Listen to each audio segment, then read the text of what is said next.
Qué gusto saludarte, buenas noches. ¿Cómo llega Argentina a las PASO para empezar? Muy buenas noches, Gabriela. Un placer saludarte. Llega con un gran nivel de incertidumbre. Estas son unas elecciones, Gabriela, que tienen una gran importancia desde el punto de vista político, pero también desde el punto de vista simbólico. Hay que recordar que coinciden con los 40 años del regreso de la democracia a la Argentina. Y acá hay un gran interrogante doble. Por un lado, ¿cuáles van a ser los resultados?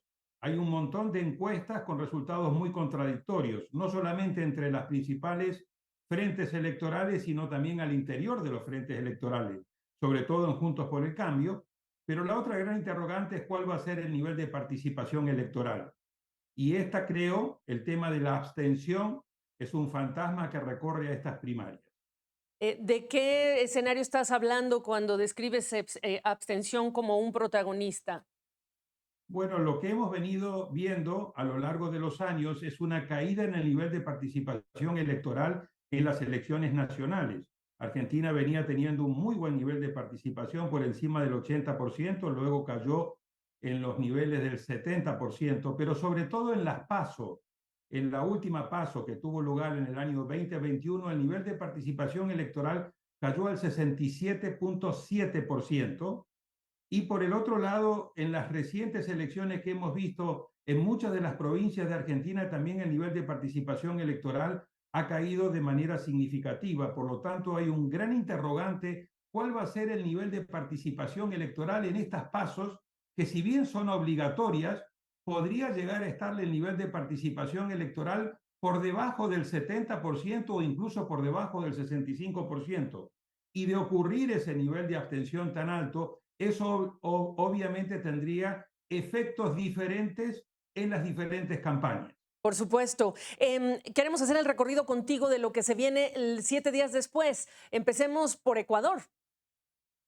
Sí, América Latina entró en modo electoral. En los próximos 19 días vamos a tener elecciones, como tú bien señalabas, en tres países: las PASOs en Argentina y luego estas elecciones generales anticipadas, presidenciales y congresuales en Ecuador. ¿Por qué? Porque el presidente Guillermo Lasso, para evitar su juicio político, el 17 de mayo pasado activó lo que se llama la muerte cruzada, y por lo tanto hay que anticipar elecciones generales. Estas elecciones generales tienen varios interrogantes, Gabriela. En primer lugar, si va a quedar definida la presidencia en la primera vuelta o si habrá necesidad, similar a lo que ocurrió en el 2021, de ir a una segunda vuelta para definir la presidencia. Segundo, viene liderando, como ocurrió ya en el 2021, la candidata de Revolución Ciudadana, Luisa González, acompañada por quien fue el candidato en su momento en la elección del 2021 de Arauz. Pero no está claro si el correísmo puede llegar a ganar en primera vuelta o no. Y de no ganar y tener que ir a una segunda vuelta, la gran pregunta es: ¿estaremos en un escenario similar al del 2021, donde el grueso de la oposición hace una coalición anticorreísta para evitar nuevamente un triunfo de Correa? ¿Y lo podrá lograr? Esas son las preguntas y los interrogantes que también, en un escenario de mucha incertidumbre, atraviesan Ecuador. Háblame de la gobernabilidad en relación con los posibles escenarios o desenlaces de esa elección. Uf, el tema de la gobernabilidad es el tema central en Ecuador, precisamente por el nivel de fragmentación que tiene el país en sus fuerzas políticas.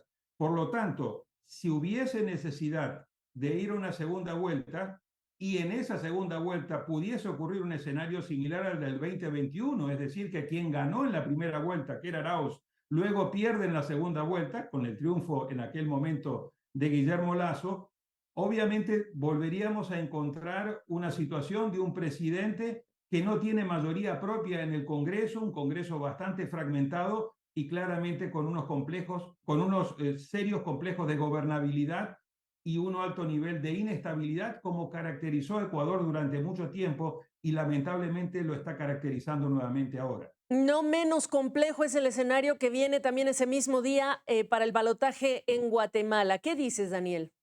Uf, esa es la madre de todas las elecciones, Gabriela. O sea, tuvimos una primera vuelta el 25 de junio muy complicada, un proceso electoral hiperjudicializado, con candidatos que fueron excluidos, un postelectoral tremendamente complejo, donde el pacto de corruptos, es decir, esta red de funcionarios, de políticos, de jueces, de congresistas, de empresarios, de militares y del crimen organizado, desde la época del presidente Jimmy Morales en el año 2016 y ahora ha continuado con la presidencia del presidente Yamatei, tienen el control de la institucionalidad. Y a la luz de los resultados de la primera vuelta del 25 de junio, donde hubo una gran sorpresa, o sea, por un lado ganó Sandra Torres, esa no fue la sorpresa, pero la sorpresa fue que en segundo lugar quedó Bernardo Arévalo, el líder del movimiento Semilla, contra todos los pronósticos. Ninguna encuesta había anticipado ese escenario.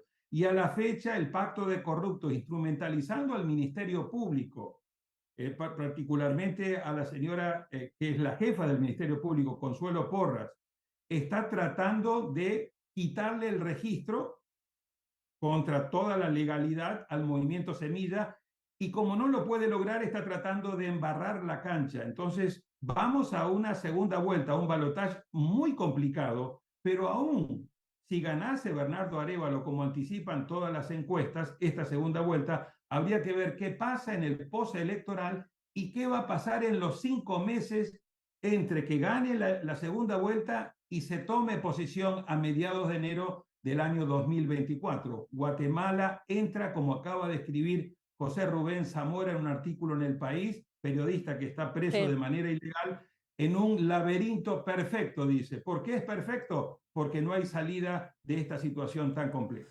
Pues este es el escenario que se pinta en los próximos 15 días. Yo te agradezco tu tiempo y tu perspectiva, Daniel Sobato, este análisis para llegar preparados a estas fechas tan importantes en estos tres países. Gracias.